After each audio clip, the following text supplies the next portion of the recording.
When America's biggest weapons manufacturer and businessman, Tony Stark, is kidnapped by local rebels, they force him to build the most advanced missiles for their organization, and if he refuses to do so, his death is certain. Along with him, a man named Invention is also being held captive. Invention is a highly educated man who knows several languages and is able to communicate with the rebels in their local language. During the attack that led to Stark's kidnapping, some pieces of metal from the bombs had become lodged inside his chest, and those metal fragments were slowly moving toward his heart. To stop those pieces of metal from reaching his heart, Stark builds a small arc reactor right there inside the cave, which would prevent the metal fragments from getting any closer to his heart. Now, Stark and Invention begin working together on the missiles, but Stark's real objective is something completely different. While pretending to work on the missiles, he is secretly trying to build a mechanical suit that could help him escape from the rebels. Slowly, they begin making progress with their plan, and just as their work is almost complete, the rebel leader gets suspicious of what they are doing. He sends some of his men to check on them.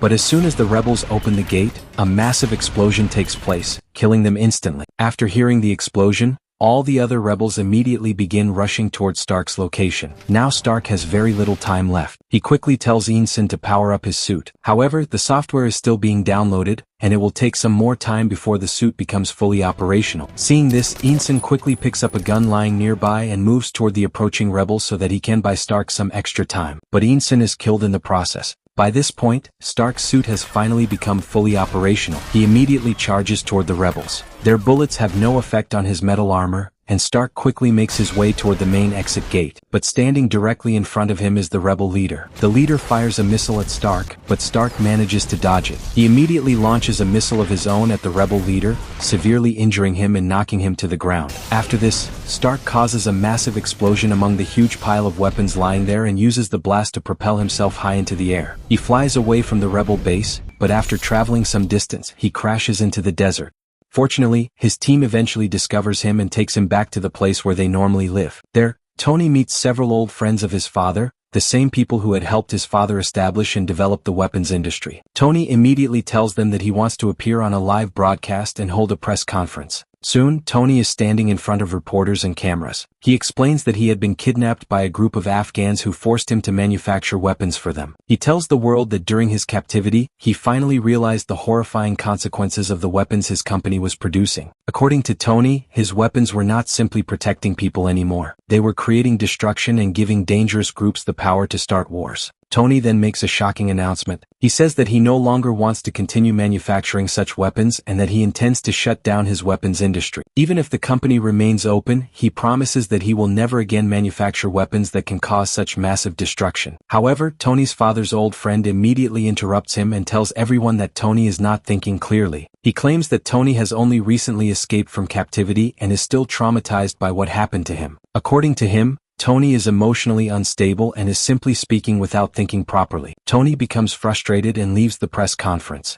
The man then follows him and asks what really happened. He wants to know how Tony managed to escape from Afghanistan and why the terrorists kidnapped him in the first place. Tony finally tells him the entire story. He explains everything that happened inside the cave, including how the terrorists forced him to build a missile and how he secretly built something completely different instead. Tony then reveals the biggest secret of all. He tells the man that he built an iron suit and used it to escape from the terrorists. The man is shocked by what he has just heard and asks whether he can see the suit. Tony smiles and replies that there is no reason not to show him. He removes his shirt and reveals a part of the incredible iron suit attached to his body. Seeing the suit, the man is completely amazed and says, "This is incredible." He then tells Tony that they should present the suit to the entire world after making a few more improvements to it. According to him, they could become extremely rich because of this invention, and it could bring them tremendous success. However, Tony does not agree with him at all. Instead, he walks away and goes to his assistant. Tony tells her that he has developed an advanced arc reactor that is much better and more powerful than the one currently attached to his body. He then asks her to replace the old reactor with the new one. His assistant becomes curious and asks Tony what the reactor actually does. Tony explains that there are several tiny pieces of metal inside his body because of the explosion he survived. These metal fragments are extremely dangerous because they could eventually reach his heart. The arc reactor prevents those fragments from reaching his heart while also providing his body with a constant supply of energy. Meanwhile, the terrorists who had previously kidnapped Tony discover some fragments of his original iron suit lying in the desert. After collecting and examining the pieces, they begin putting them together and eventually understand what the mysterious object actually is. At the same time,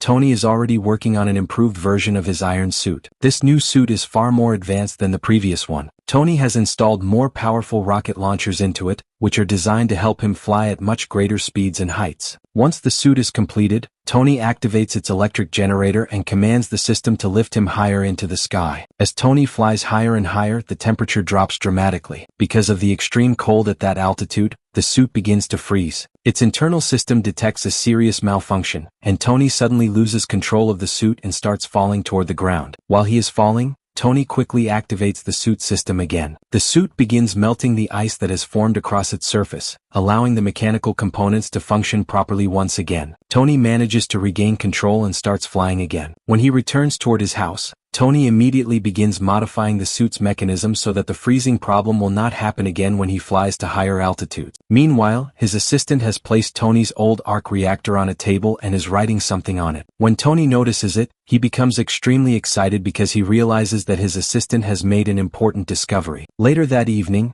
Tony attends a party where his assistant is also present. They spend time together, dance, and enjoy themselves. However, their celebration is interrupted when the same female reporter who had previously questioned Tony arrives at the party. She tells Tony that there is some disturbing news. She reminds him about the missile he had displayed in Afghanistan and reveals that many missiles similar to it are now being manufactured by Afghanistan. The reporter tells Tony that she does not believe this is happening under his supervision or that he personally authorized them to manufacture those weapons. Tony immediately becomes furious. He realizes that there is only one person who could be responsible for this, the man who was his father's friend and also one of the major investors in the weapons industry.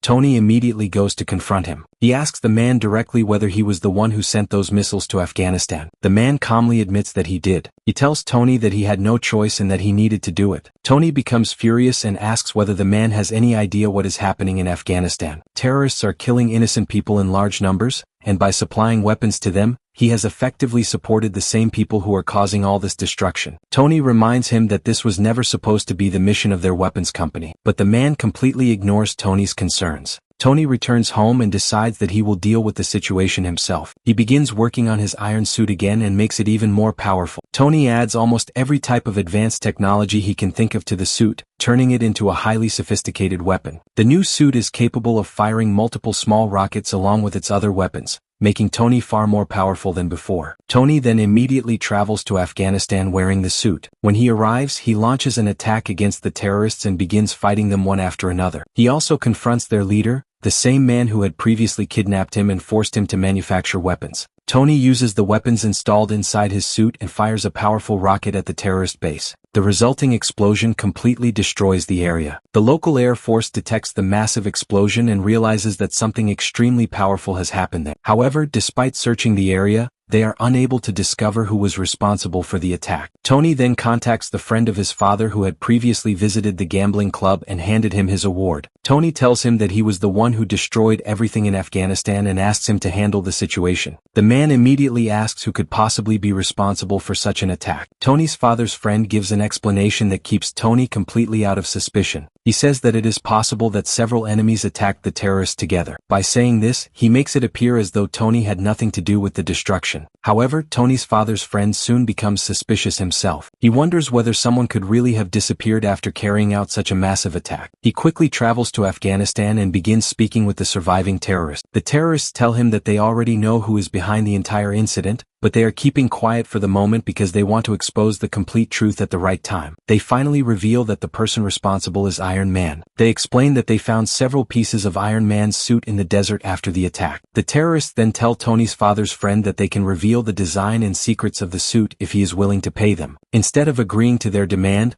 Tony's father's friend takes the suit fragments from them and threatens them. Meanwhile, Tony discovers that his old suit has been stolen. He immediately realizes that he cannot allow the situation to continue because the stolen suit could be used by someone else to cause destruction while using his identity. Tony tells his assistant that he must stop the person responsible at any cost. He warns her that this information must remain secret because if someone manages to use his technology and his name, they could create destruction on a massive scale. Tony's assistant then secretly goes to the office of Tony's father's friend. She accesses his computer and hacks into his files. While going through the information stored on the computer, she discovers something shocking. She learns that Tony's father's friend was actually involved in the kidnapping. He was one of the people responsible for having Tony abducted and taken to Afghanistan. His real motive was even more disturbing. He did not want Tony to retain even a small share of the company. Tony's assistant is shocked when she discovers the truth. She is about to leave the office when the man whose computer she hacked suddenly arrives. She quickly manages to distract him by engaging him in conversation and eventually leaves the office without revealing what she has discovered. However, Tony's father's friend is extremely clever. He realizes that someone has hacked into his computer and suspects that Tony's assistant may have discovered his secrets. As she is leaving, another man appears and asks her whether she knows Tony. He tells her that he wants to meet Tony for an interview because there is something he needs to ask him. Meanwhile, Tony's father's friend becomes increasingly nervous because he knows that Tony is now extremely powerful. He also knows that Tony could eventually discover that he was responsible for everything that happened. The man then orders a group of scientists to build an arc reactor similar to the one inside Tony's body. But there is something unusual about the reactor he orders. It is much larger than the reactor inside Tony's suit, and building such a powerful reactor requires considerable time. Frustrated by the delay, Tony's father's friend finally decides to take matters into his own hands and goes to Tony's house in a rage. When he arrives, he removes the arc reactor from Tony's body. The reactor is essentially the device that has been keeping Tony alive by preventing the metal fragments inside his body from reaching his heart. As soon as it is removed, Tony becomes extremely weak. Without the reactor, Tony realizes that he will not survive for long. But then he remembers something. His assistant had previously given him his old arc reactor. Tony immediately takes the old reactor and places it inside his body, reconnecting it to the suit's power system. With the old reactor providing him with energy once again, Tony is able to survive. Meanwhile, Tony's father's friend leaves the house with the powerful reactor that he has taken from Tony. He has also built a gigantic mechanical suit, which he calls Ironmonger. The man installs the arc reactor taken from Tony's body directly into Ironmonger.